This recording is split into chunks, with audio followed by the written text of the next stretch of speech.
All right, it does say graph and use algebra. I'm going to use algebra first. And by looking at it, what do I notice?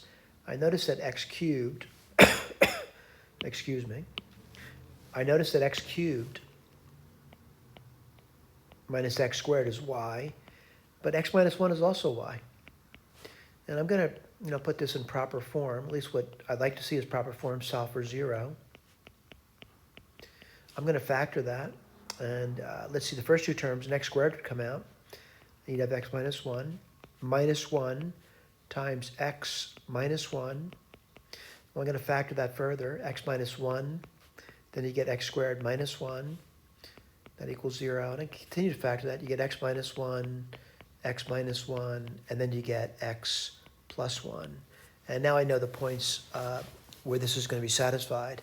And that is going to be where the x is going to be 1. What would the y be? The y would be 0. You can plug it into either equation, plug it into the second. And the other possibility is minus 1. And what would you get there? Well, if x is minus 1, y would be minus 2. So these are the 2 points of intersection. These are called points of intersection. I want to just look at the key. I haven't graphed it yet.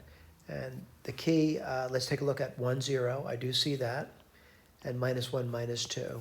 Graphing it relatively simple. And what I mean by that, if I were to graph that out,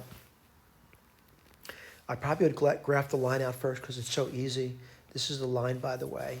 And what's the line going to look like? It's got a slope of 1 and a y-intercept of minus 1. So it looks like this over here. Again, it's a rough picture of it. And then the cubic problem, a little more difficult, but I would factor out probably an x squared first. And what would you get over there? You would get x minus 1. And I could graph that. I mean, I got a 0 at 0. And I get another 0 at 1.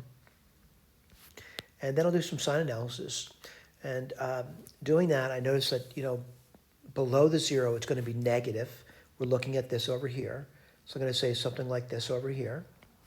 And by the way, it does indicate I got a point of intersection over there. And I do know that point of intersection is minus 1, minus 2.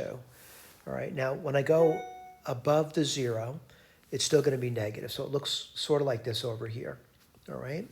And then what happens after that, it shoots straight up. All right, this doesn't look very good over here. But that's my rough picture of it. Let me look at a better picture, and a better picture is over here. But again, my picture is rough enough to indicate what I'm looking at is correct. All right, what am I looking at over here? I'm looking at the cubic problem we just graphed. And I'm looking at the line we just graphed. And I'm looking at those points of intersection. And what are those points of intersection? One of the points of intersection is going to be 1, 0. The other one is at minus 1, minus 2. It's nice to use technology, though, because it does do a better picture. All right, thank you.